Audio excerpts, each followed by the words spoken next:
నా కోసమే చేస్తుంది అని ప్రతి హృదయము పులకించే విధంగా శరణాగతి పొందిన హృదయంగా వినయ విశ్వాస భావోన్నత ప్రియత్వాలతో గురు చరణం చేసినట్లయితే మీ దేహము రంగు కూడా బంగారు కాంతుల్లోకి మారిపోతుంది. లేత బంగారు కాంతులుగా ఒక రకమైన వెలుగులుంటాయి. మీ చుట్టూ చేతికి తగిలే అంత గట్టి ఎనర్జీ లెవెల్స్ ఉంటాయి. ఈ చెయ్యి ఇట్లా అన్నా కూడా తగులుతూ ఉంటాయి. అలాగే ఒకటికి 2 ఫ్యాన్‌లేసినా గాలి తగలదు. కానీ మీ లోపల చల్లగా హాయిగా ఏసీ ఏసినట్లుంటది. నీ లోపల నీ దేహం లోపల మేలిమి బంగారు కాంతులు వెలుగుతూ ఉంటాయి. నీవు ఆత్మస్థితితో నిరంతరము కనెక్టివిటీ అయ్యుంటావు. ఆ కనెక్టివిటీని నేను కనెక్టివిటీ అయ్యున్నాను అనేది నీకు తెలిసే విధంగా ఉంటుంది. కూరలొండుకుంటా, అన్నం వండుకుంటా, వాళ్ళని తిడతా, వీళ్ళని తిడతా గురుచరణం చేయకండి. అన్నీ అయిపోయిన తర్వాత ప్రియంగా మనం చంటిబిడ్డ దగ్గర పడుకొని ఎలా నిమురుతూ ఎలా ఉంటామో అంత ప్రియంగా ఉండేలాగా గురుచరణం చేయండి.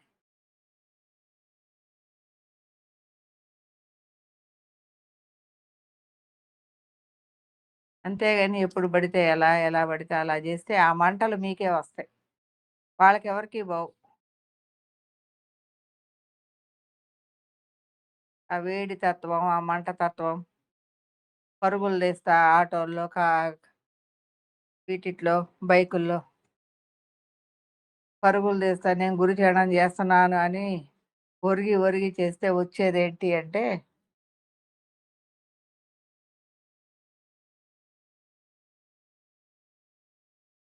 సహనమే నీకై వచ్చుద్ది. ఆ అసహనంగా గురువులు నీకొస్తారు. ఆ అసహనంగా, కోపంగా ఉన్న గురువులు నీ మీద దృష్టి పెడతారు. అప్పుడు నీవు నిరంతరం అసహనంగానే ఉంటావు. ఊరికే ఒక పని చేయమన్నాము అంటే చేసేసాము అయిపోయింది గాదు.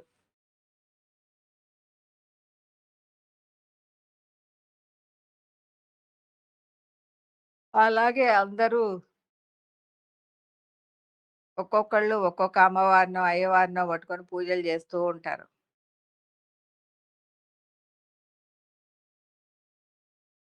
సాయిబాబానో పూజలు చేస్తూ ఉంటారు. పూజ చేయటం తప్పేం గాదు. భక్తి భావన వచ్చుద్ది, ప్రేమ వచ్చుద్ది, శరణాగతి వస్తది.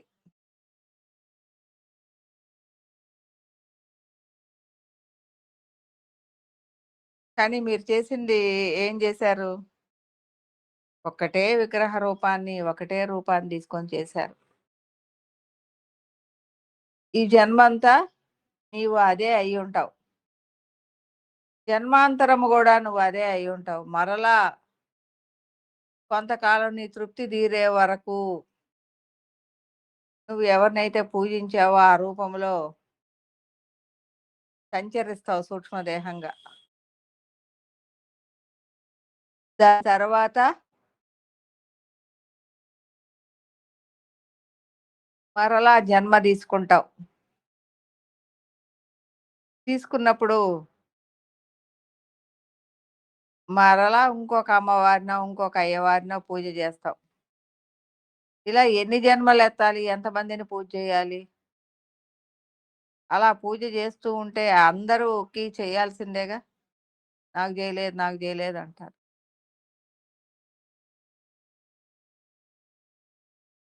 ఎవరినైతే మనం పూజ చేసి దృష్టి పెట్టామో వాళ్ళు మనలో,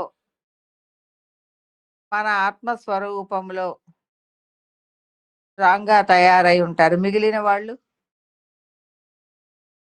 యాక్టివ్‌గా ఉండరు. వాళ్ళందరూ వీక్‌గా ఉంటారు.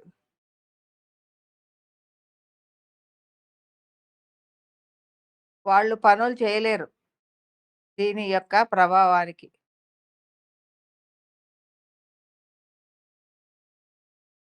ఇది దీని ప్రభావంగా ఉగ్రంగా సూర్య నాడీ స్థితంగా వేడిగా దేహమంతా వేడిగా ఉక్రోషంగా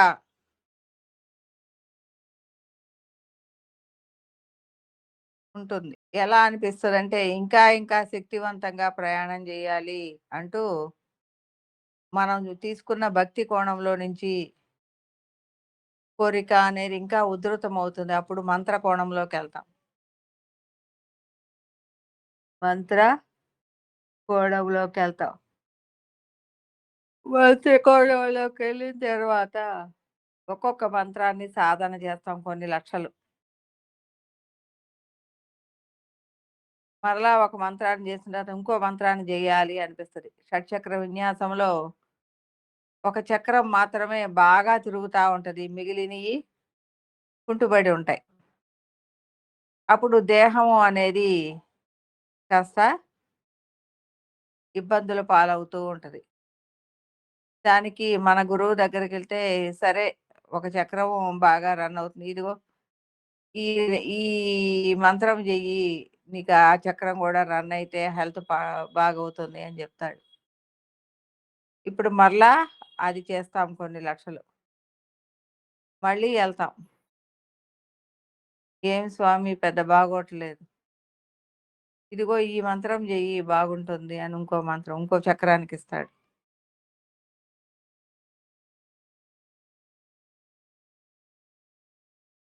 ఇలా సాధన అనేది ఇలా ఉంటుంది మంత్రతంత్ర విద్యల్లో. ఇప్పుడు అన్ని చక్రాలకి సాధన చేయాలి వాళ్ళ దగ్గర. అన్ని చక్రాలు కూడా యాక్టివ్‌గా ఉండాలి. ఏ చక్రం తక్కువైనా మరలా ఆ మంత్రాన్ని మనం పఠించాలి.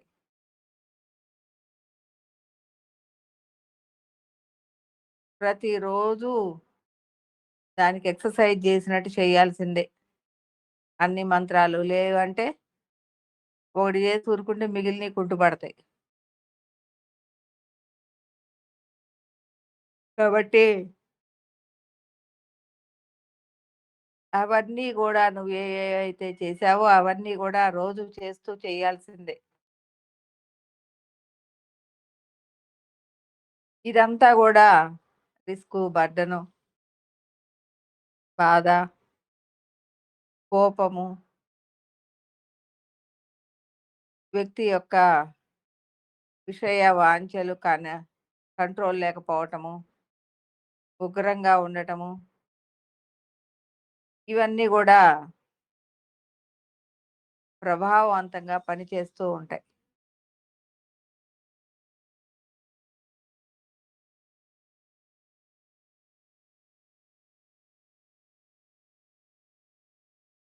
మరి ఇలాంటి స్థితిలో ఆయన భక్తుడంట, ఆయన ఇదంట అని మనం వెళ్ళినప్పుడు ఒక మాట, 2 మాటలు బానే మాట్లాడతారు ప్రియంగా. మూడో మాట వాళ్ళకేదన్నా కొంచెం వ్యతిరేకంగా తగలని వెంటనే రై రై రయ్యిన కోపంగా దుర్భాషలాడుతూ ఉంటారు.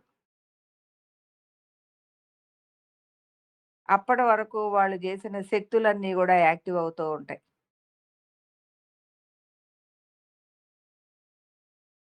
వాళ్ళ ఉగ్రత్వము ప్రదర్శించేసరికి వాళ్ళలో ఉన్న ఉగ్ర శక్తులన్నీ యాక్టివ్ అవుతూ ఉంటాయి. అది వాళ్ళకి ఇబ్బందికరమే. ఎదురుగా వెళ్ళిన వాళ్ళకి ఇబ్బందికరంగానే ఉంటాయి. వాళ్ళ దృష్టి మనం ఇంటికొచ్చినా గూడా మన మీద కోపంగా ఉంటది. కంట్రోల్ అవ్వదు.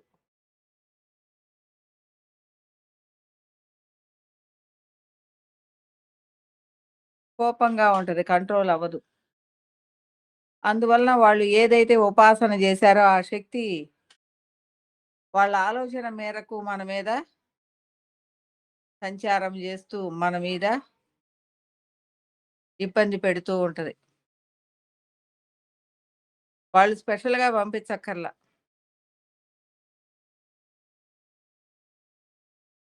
వాళ్ళ వైపు దృష్టి పెడితేనే అది మన మీద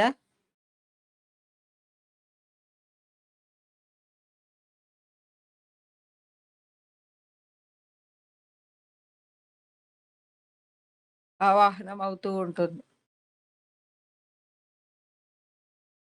తెలిసిన వాళ్ళకి అర్థమవుతుంది. తెలియని వాళ్ళకి ఏందో ఒత్తిడిగా ఉంది, తలనొప్పిగా ఉంది, ఒళ్ళు నొప్పులుగున్నాయి, ఏదో జరుగుతుంది, ఏదో జరిగింది, ఆవలింతలు విపరీతంగా వస్తున్నాయి, నడుము నొప్పిగా ఉంది, కాళ్ళ నొప్పులుగా ఉన్నాయి. ఇలాంటియన్నీ గూడా అనిపిస్తూ ఉంటాయి. చిన్నగా ఆ శక్తి కంట్రోల్ అయ్యి చిన్నగా అవతలకెళ్ళిపోతుంది. అప్పుడు 2 రోజులవ్వచ్చు, 3 రోజులవ్వచ్చు. అప్పటికి గాని కంట్రోల్ అవ్వదు. అలాగే మనకే గాదు, ఆ పూజ చేసిన వాళ్ళకి గూడా అలాంటి ఇబ్బందుంటది. వాళ్ళకెప్పుడూ ఉంటాయి ఆ ఇబ్బంది. ఎందుకు అంటే ఆయా స్థితిగతుల్లోనే వాళ్ళుంటారు గాబట్టి.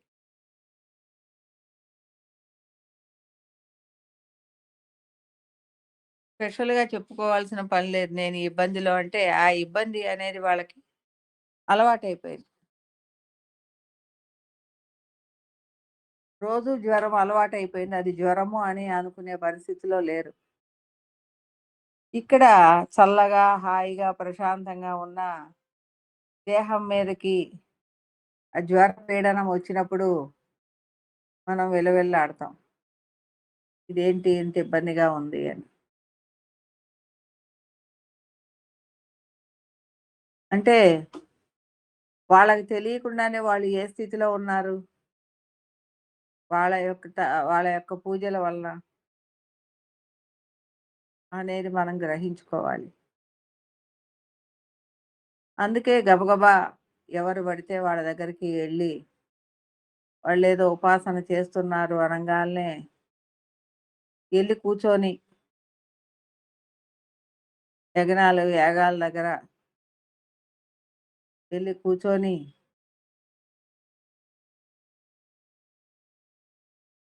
ఇబ్బందులు తెచ్చుకోకండి. ఎందుకంటే ఆ యజ్ఞం వాళ్ళ కోసం చేసుకుంటున్నారు. మన కోసం గాదు. అక్కడికొచ్చే శక్తులన్నీ వాళ్ళ కోసం. మనం వెళ్ళినప్పుడు మనము లోపల చల్లగా, హాయిగా గురు పరంపరతో ఎదిగి ఉంటాం. మనం ఎలా ఉంటాం? చల్లగా, హాయిగా ఉంటాం. అక్కడున్న వాళ్ళందరూ పూజ చేసేవాళ్ళు, చేయిచ్చేవాళ్ళు, అక్కడికొచ్చిన వాళ్ళందరూ ఎలా ఉంటారు? లోపల స్వరూపం ఉగ్రంగా షడ్వర్గాలతో, గుణాలతో, మనసు యొక్క కోరికలతో నిండి వేడి అలా ఉగ్రంగా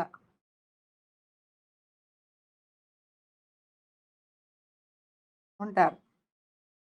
ఎప్పుడైతే మనం ఆ ప్రదేశానికెళ్తామో, మనం చల్లగా, ప్రశాంతంగా, ఆనందంగా, కోపం లేకుండా, అరిషడ్వర్గాలు లేకుండా అవన్నీ వాటిని దాటిన స్థితిలో మనము ఎళ్లి అక్కడ కూర్చుంటాం. ఎప్పుడైతే ఆ యజ్ఞంలోకి అమ్మవారిని వాళ్ళు ఆవాహనం చేస్తారో, అది ఆ యజ్ఞగుండంలోకెళ్ళకుండా మనలోకొచ్చేస్తది. ఎందుకు అంటే, ఇది చల్లగా, హాయిగా, ప్రశాంతంగా ఉంది. ఎవరు ఇంకేం జేసినా అది అవతలకెళ్ళదు. దానంతట అది చల్లబడి ఇంక చాలు అనుకుంటే తప్ప అది వెళ్ళదు. ఇప్పుడు మనకేమైంది? మనకి తెలియకుండానే మనకి దేహానికి ఒత్తిడిగా, బరువుగా, ఇబ్బందిగా, ఉష్ణంగా, జ్వరం వచ్చినట్టు ఒళ్ళు నొప్పులుగా, ఆవలింతలు, ఇంక ఏదో అయినట్టు నేను కూర్చోలేను వెళ్ళిపోతానన్నట్లుంటది. ఒకరోజు ఒక అఘోరా ఉన్నాడు. ఆయన్ని చూస్తారా మీరు అని అడిగారు. ఆ! అలాగే చూస్తాము అన్నా. సరే అని నేను,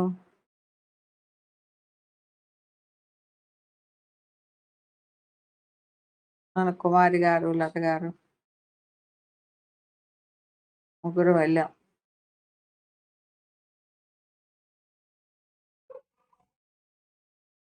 అక్కడికెళ్ళగానే నేనన్నాను, "మీరు అగ్ని ఉపాసన చేస్తారా?"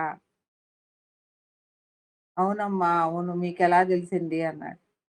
"లోపలికి రాగానే వేడిగా ఉంది. అందుకని అడిగాను. మీరేం జేస్తారు?" అన్నాడు.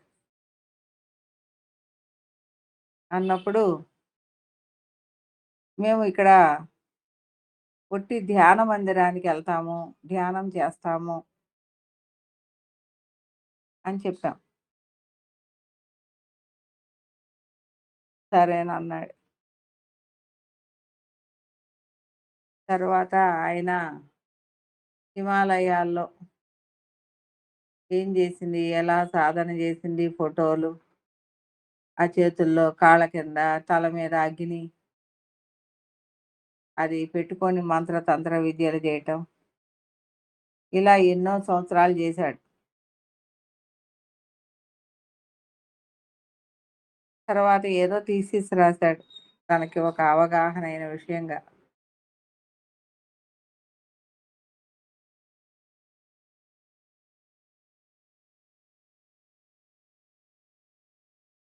సరే అయిపోయింది.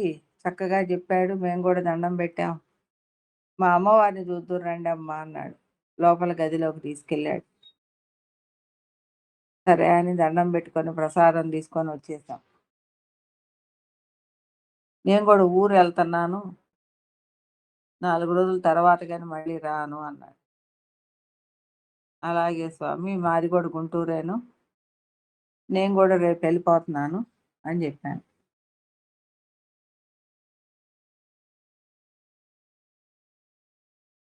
అదయిపోయింది.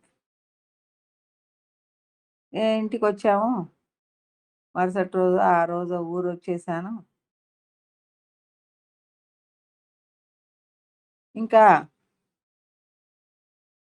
ఆయన పీఠంలో ఉన్న దేవతలందరూ వరుస పెట్టి వస్తున్నారు నా హృదయంలోకి. ఒకటేమైన క్యూ. ఆ క్యూ ఎలా ఉంది అంటే రావటం బుడుంగం లోపలికెళ్ళ రావటం హృదయంలోకెళ్ళటం, రావటం హృదయంలోకెళ్ళటం.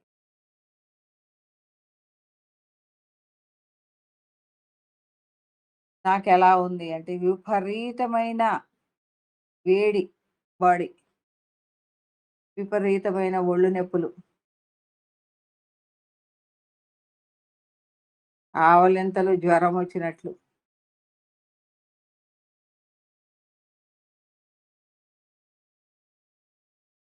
ఏందబ్బా ఇంతసేటు వరుసగా ఇంతమంది దేవతా స్వరూపాలు, అడవుల్లో దేవతలు, ఎక్కడెక్కడో ఉన్నోళ్ళ హిమాలయాల్లో, కొండల్లో, కోణాల్లో ఉన్న దేవతలందరినీ బంధించి పెట్టుకున్నాడు పీఠంగా. శక్తివంతంగా పనులు, ఆయన సంకల్పాలు కావటం కోసం. తర్వాత ఊరు నుంచి వచ్చాడు. చూసుకున్నాడు. ఆయన పీఠంలో ఎనర్జీ లేదు. అక్కడ శక్తులన్నీ వెళ్ళిపోయినాయి. అప్పుడు దృష్టి పెట్టాడు. ఎక్కడికెళ్ళినాయి ఏంటి అని. మరి నేను కనపడ్డానో లేదో గాని, నా హృదయంలోనే ఉన్నాయి అనేది ఆయనకు అర్థమైంది. ఇంక చూడు అనేకమైన అస్త్ర శస్త్రాలను ఉపయోగించాడు నా మీదకి.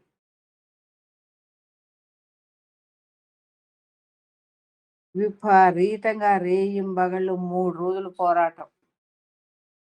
అది ఎక్కడ ఎంతవరకు వచ్చింది అంటే, ఎడమ కాలి బొటన వేలు సుర్రు, సుర్రు, సుర్రు, సుర్రుమంటుంది. మంటలో గనక బొటనవేలు పెడితే ఎలా ఉందో అలా ఉంది. అంతవరకే అది చూపిస్తుంది. అప్పుడనుకున్నాను నేను, వీళ్ళు ఎంతో కాలం అఘోరాలుగా ఘోరమైన తపస్సులు జేసి, ఘోరమైన పనులు జేసి, ఎంతో కష్టపడి ఆ అగ్నిదేవుడిని ఉపాసన చేసి ఎన్నో జేశారే! కానీ వాళ్ళ శక్తి ఎంతుంది అయింది.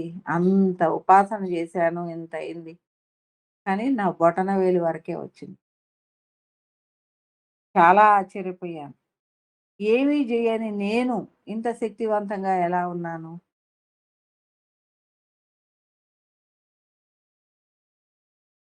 నిరంతరం చాకిరీ రేయింబగళ్ళు వాళ్ళు చాకిరీ చేస్తారు. సాధన చేస్తారు. దానికి దీనికి ఎంత వ్యత్యాసమో చూడండి.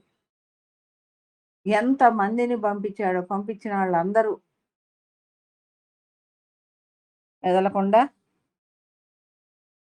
లోపలికొచ్చి కూర్చుంటున్నారు.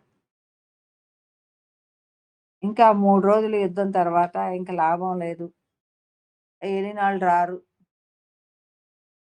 అనేది అర్థమైపోయింది. వదిలేసాడిక.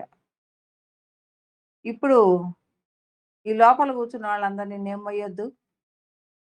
వాళ్ళు ఎక్కడెక్కడో మనోబుద్ధి స్థితులలో ఉన్న స్వరూపాలు. వాళ్ళందరినీ వాళ్ళ వాళ్ళ స్వస్థలాలకి పంపించేసాం. అక్కడ రక్షణ ఇచ్చి, అక్కడ గ్రాణ రూపాలుగా, కనపడని రూపాలుగా చేసి వాళ్ళందరినీ పంపించి వేశాం. లేదంటే నేను మొయలేను. మొయ్యటము అంటే ఎట్లా ఉంటది అంటే బాధ బాడీకి.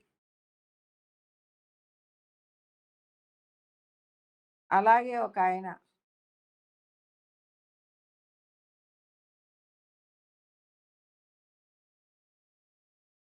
ఈమెని ఎలాగైనా సరే వంగదీయాలి.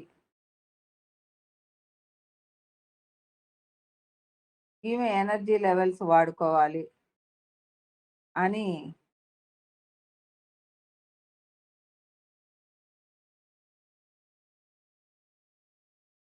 ఈమెంతా మా ముందు. మేము అనేక రకాలు జేయగలం. నన్నడిగితే నేనేంటి నాకేం తెలీదని జెప్తా. తెలీదు నిజంగానే. భగవంతుడు అనేవాడి వైపు దృష్టి తప్ప నాకింకేమీ తెలీదు.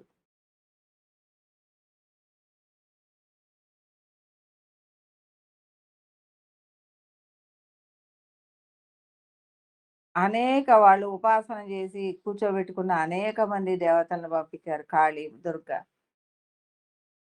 భద్రకాళి, కాలభైరవుడు. ఒక్కొక్కటి రాటం మెదలకుండా కూర్చోవటం లోపల హృదయంలో. వాళ్ళు కోపంతో ఊగిపోతూ, ఊగిపోతూ పిలుస్తూ ఉన్నారు. ఈ మెదలకుండా హాయిగా కళ్ళు మూసుకొని కూర్చున్నాయి.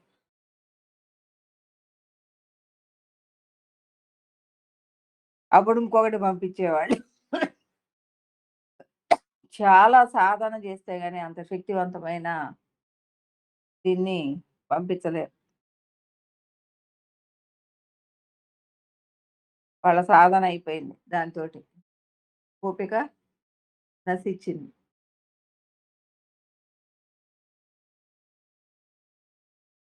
ఏమవుతుంది? మరలా కొన్ని వేల లక్షలు చేస్తే తప్ప వాళ్ళకంత శక్తి రాదు. అందుకని నా మీద ఇంకా కోపమొస్తుంది. నా మీద ఇంకా కోపంగా చేస్తా ఉన్నారు. ఇప్పుడు ఇదంతా ఏమవుతుంది? నేనేమో కూల్‌గా, హాయిగా, ప్రశాంతంగా కూర్చొనున్నా. నాకు దేని మీద ద్వేషం లేదు, పగ లేదు, కోపం లేదు. కానీ వాళ్ళకి వాళ్ళే ఉడుక్కుపోతున్నారు. ఈమెనేం జేయలేకపోతున్నామేంది? ఏమి తెలియనామని.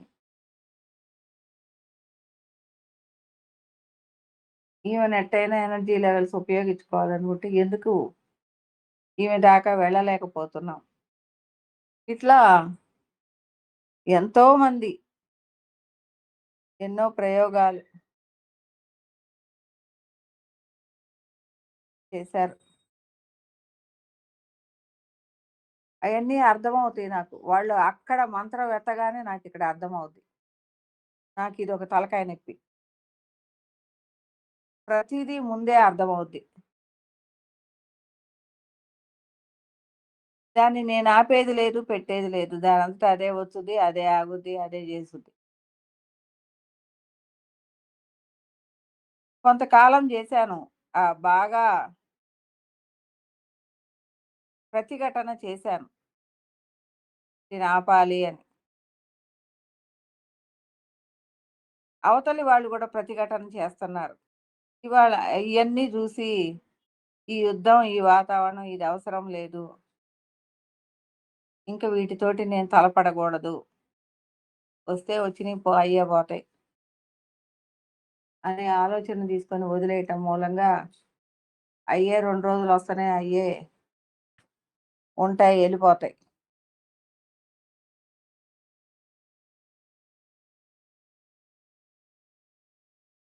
అదీగాక మంత్ర, తంత్ర, యంత్ర వాళ్ళతో పూజ చేసే వాళ్ళకి కోపం ఎక్కువుంటది. ఎవరు ఏం జేసినా వాళ్ళని నేల రాద్దామన్నట్టే ఉంటారు. వాళ్ళకొచ్చిన విద్యలన్నీ ప్రదర్శిస్తారు. ఎవరైతే ధ్యాన కోణము, జ్ఞాన కోణము వైపు భగవంతుడి వైపుకి దృష్టి పెడతారో, అంటే సమస్తము భగవంతుడే.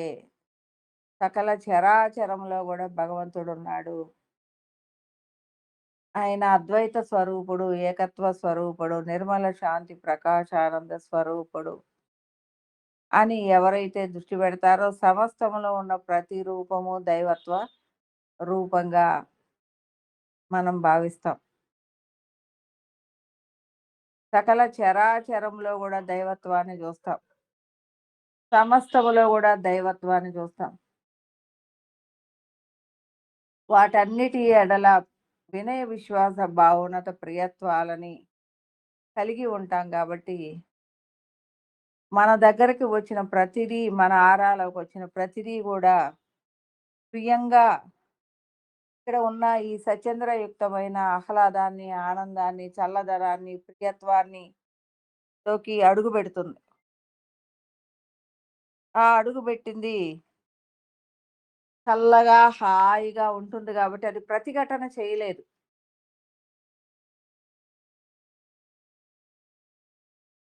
తను ఏదైతే ఒక సంకల్పం ద్వారా ఈమెని తొక్కేయాలి, నలిపేయాలి, చంపేయాలి అని సంకల్పం ద్వారా ఇక్కడికొచ్చిందో అది మర్చిపోతుంది.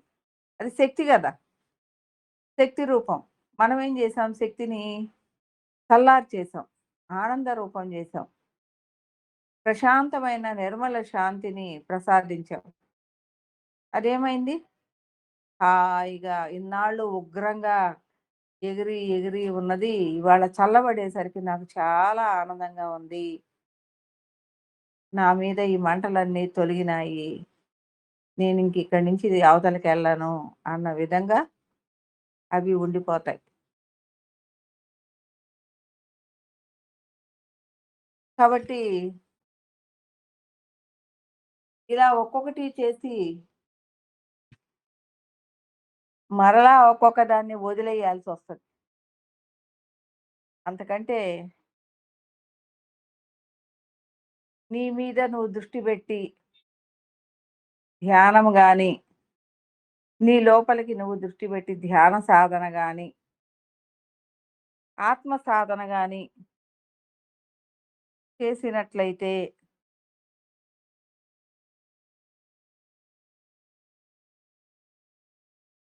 ఏమవుతుంది?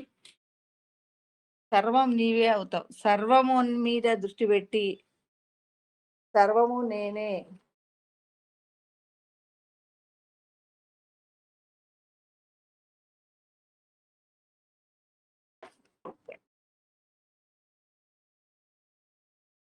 నిన్ను నువ్వు తెలుసుకున్నప్పుడు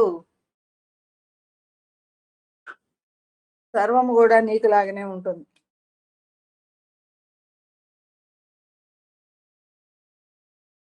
సర్వాన్ని తెలుసుకున్నట్టవుతుంది. ఇలా సర్వము నీవే అయినప్పుడు, ఈ సర్వంలో ఉన్న ప్రతిదీ నీవే అయ్యుంటుంది. కాబట్టి అది నీకు ప్రతికూలంగా ఉండదు. సానుకూలంగా ఉంటుంది. ఇది నేనే, ఇది నేనే. సకల చరాచరము నీవే అయినప్పుడు సకల చరాచరములో నుంచి వచ్చిన ప్రతిదీ నీవే అవుతుంది.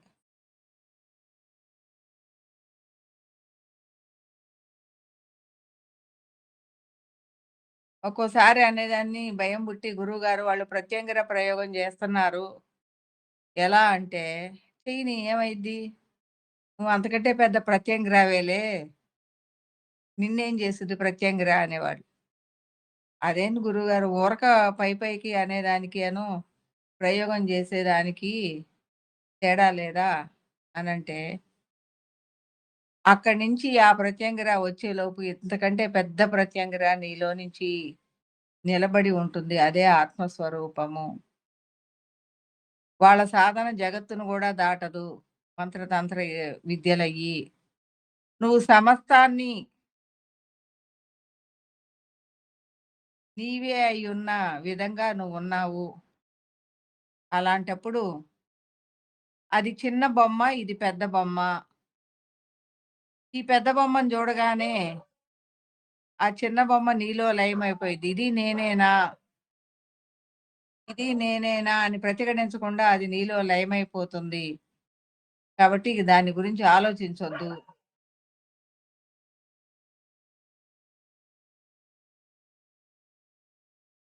అని చెప్పేవాళ్ళు. ఇంకా అప్పుడు అలాంటి వాటి గురించి అసలు వదిలేయటం బిగినైంది. ఎందుకంటే భయపడటం ఇలాంటివి వాటి మీద ఒక అండర్‌స్టాండ్ వచ్చింది గాబట్టి,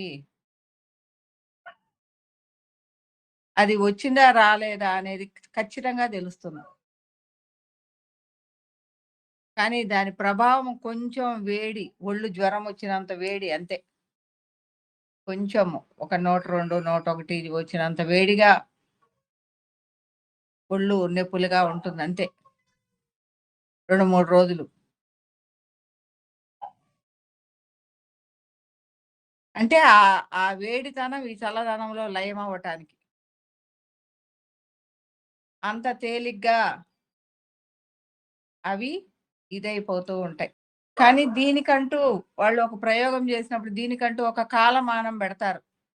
ఇది 8 ఏళ్ళు ఉండాలా? 6 ఏళ్ళు ఉండాలా? 10 ఏళ్ళు వాళ్ళు ఎంత వరకైతే జపం చేసి వాళ్ళ శక్తి ఎంత వరకుందో దాని ప్రకారం కాలమానం పెడతారు. ఆ కాలమానం ప్రకారం మనలో అదుంటుంది. ఆ 5 ఏళ్ళు, 6 ఏళ్ళు అయిపోయిన తర్వాత అది వెళ్ళబోయేటప్పుడు దాని యొక్క ప్రభావాన్ని కొంత చూపిస్తూ మనకి మరలా బాడీ మీద ఆ ప్రభావాన్ని చూపిస్తూ వెళ్ళిపోతుంది క్లియర్ అయ్యి. అదే వేరే వాళ్ళకైతే అంటే ఈ ఆత్మజ్ఞానిగా ఈ గురు పరంపర అనేది సచంద్రయుక్తమైన ఇంతటి చల్లదనమైన దానిలో గనక లేనట్లయితే మామూలుగా శాక్తేయము మామూలు పూజలు చేసుకునే వాళ్ళకైతే అలాంటి ప్రయోగాలు చేసినప్పుడు ఒళ్ళంతా విపరీతమైన బాధ. చావు బతుకుల్లో వాళ్ళు కొట్టుమిట్టాడుతూ చాలా కొద్ది రోజుల్లోనే అది నలిపివేస్తుంది వాళ్ళని. లేదు మళ్ళీ దాని నుంచి వాళ్ళు మంత్రతంత్ర విద్యల ద్వారా, తెలిసిన వాళ్ళ ద్వారా, ఇంకా అంతకంటే గొప్ప వాళ్ళ ద్వారా దాన్ని క్లియర్ చేయించుకుంటారు.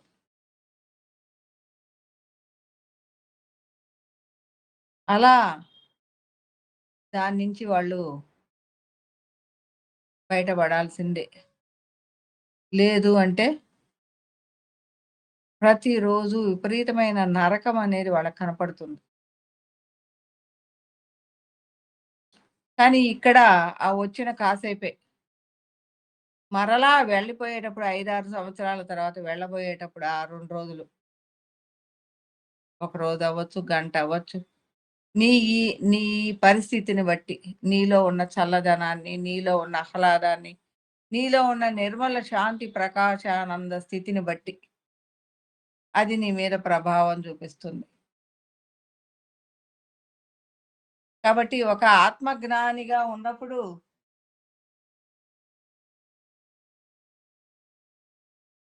అంతకు ముందే ఒకళ్ళన్నారు, "నువ్వెక్కడికెళ్ళినా, నీ కాలు ఎక్కడ బెట్టినా, అక్కడ ఉన్న ముడులన్నీ తెగిపోతాయి." అంటే దుష్ట ఆలోచన ద్వారా రకరకాలైన ముడులు వేస్తూ ఉంటారు. గుళ్ళల్లో గూడా. అనేక గుళ్ళల్లో గూడా శక్తి బంధనాలేస్తూ ఉంటారు మంత్రతంత్రగాళ్ళు. ఆ గుళ్ళో శక్తిని తీసుకుంటూ ఉంటారు.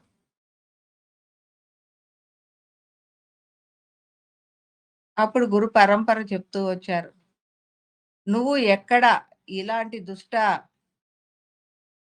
సాంప్రదాయం ఉన్న దగ్గర ఎక్కడ కాలు పెట్టినా అవన్నీ విడిపోతాయి" అని చెప్పారు.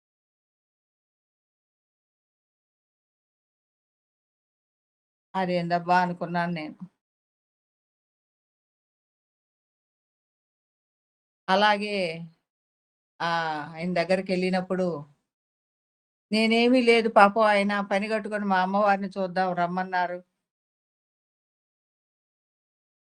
లోపలికెళ్ళాం. దండం పెట్టుకున్నాం వచ్చాం. అక్కడ ఉన్న ఆ మూడులన్నీ ఊడిపోయి అక్కడ శక్తి అంతా విడుదలైపోయింది. అట్లా ఒక ఆత్మ జ్ఞానిగా ఉన్నప్పుడు నిన్ను నువ్వు తెలుసుకొని సర్వం మీద నీవే అయ్యున్నావు అయినప్పుడు వీటన్నిటికంటే శక్తివంతంగా ఉంటావు. సర్వతి శక్తి సంపన్నత, స్థితప్రజ్ఞత, సర్వజ్ఞత, సర్వవ్యాపకత అనేది ఏదైతే చెప్తున్నామో అది మీరే అయ్యుంటారు గాబట్టి, ఈ వీళ్ళు చేసేయి, చూసేయి, చేసేయన్నీ గూడా దేవతలు గాని, ఇవన్నీ గూడా చాలా చిన్నయవుతాయి. సర్వంలో ఉన్న ప్రతి ఒక్కటి మనమైనప్పుడు, మిగిలినయన్నీ గూడా చాలా చిన్నగా, శక్తివంతంగా చిన్న తక్కువ శక్తి కలిగి ఉంటాయి.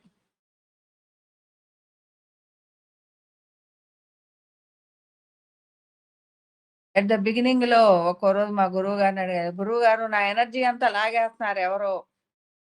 నాకు బాగా తెలుస్తుంది. ఎనర్జీ అంతా లాగేస్తున్నారు నాకు అంటే, "నీదిలా ఎవరు లాగుతారు? లాగే క్వెషనే లేదు. గురు పరంపర అనేది సమస్తంలో గురు పరంపరలో నువ్వు భాగమై ఉన్నావు. నీదెవరు లాగరులే. ఊరికే ఫీలింగులు పెట్టుకోబాకండి." అంటే మొదట్లో మనకన్నీ గూడా అపోహలుంటాయి. ఎందుకు నేను ఈ విషయాలన్నీ చెప్తున్నాను అంటే, మీ అందరిలో గూడా అలాంటి అపోహలుండొచ్చు. అప్పుడు మా గురువుగారన్నారు, "ఎందుకు ప్రేయర్ జెయ్యి. నీది ఏదైతే పోయిందనుకుంటావో అది వచ్చి కూర్చుంటది. అది నీదవుతది. అన్నీ మళ్ళీ నీవే అవుతాయి. తీసుకున్న వాళ్ళు నీలోనే ఉన్నారు. తీసుకున్నాము అన్న ఆలోచన తప్ప వాళ్ళకి నీ దగ్గర నుంచి పోయిందేమీ లేదు. నువ్వు ప్రేయర్ చేశావు అంటే, వాళ్ళ తీసుకున్నాము అన్న భావన గూడా ఏది నేను తీసుకున్నది ఏమైంది? అరె! లేదే అని అనిపిస్తుంది. అందుకని వాళ్ళ ఎనర్జీ లెవెల్స్ తీసుకున్నంత సేపు నేను ఆనందంగా జూస్తా. అది లాగుతుంటే బాగా తెలుస్తా ఉంటది. ఆ! ఆ! లాగని, లాగని, లాగని. పాపం తెల్లవారేదాకా లాగుతారు. రాత్రి పూట, అర్ధరాత్రి పూట 2కి అట్లా బిగింజేసి అంటే నాకు తెలియకూడదని. నాకు ఎక్కడైతే జస్ట్ వాళ్ళు సంకల్పం చేస్తారో ఆ క్షణమే నాకు మెలుకువొచ్చుద్ది. అది తెలిసిపోతది. ఓకే. ఇది జరుగుతుంది. అది అయిపోయేదాకా నిద్ర పట్టదు. కన్ను ముయ్యదు. ఏం జేసి పడుకొని నిద్రపోదాము అన్నా గూడా కన్ను మూయదు. అదయిపోయిన తర్వాత అయిపోగానే నాకు ఉత్సాహం చాలా జాస్తి. వెంటనే గురు పరంపర జేస్తా. వాళ్ళు ఆనందపడకూడదు. ఎన్ని గంటలు వాళ్ళు జపం జేసి చాలా శక్తిగా దాన్ని తీసుకున్నారు. నేనేం జేశాను, ఒకే ఒక్క ప్రేయర్ జేసి అర్ఘ్యం వదిలిపెట్టా. మొత్తం నాది నాకొచ్చేసింది. అలా 5, 6 సార్లు జూసారు. ఇక్కడేందో జరుగుతుంది అని. తర్వాత ఇక మానేశారు.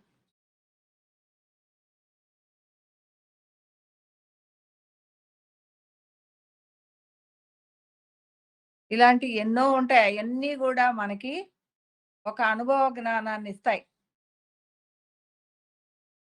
ముందు తెలియనప్పుడు, దాని గురించి అర్థం గానప్పుడు కొంత భయముంటుంది. తర్వాత పడగా, పడగా, పడగా భయం లేదు. ఆనందం వస్తుంది వాళ్ళేమన్నా చేస్తున్నారు అనంటే, ఎంత కష్టపడుతున్నారో అంత కష్టం ఒక నిమిషంలో నేను దాన్ని పక్కకి జరిపేస్తాను గదా! అనిపిస్తుంది.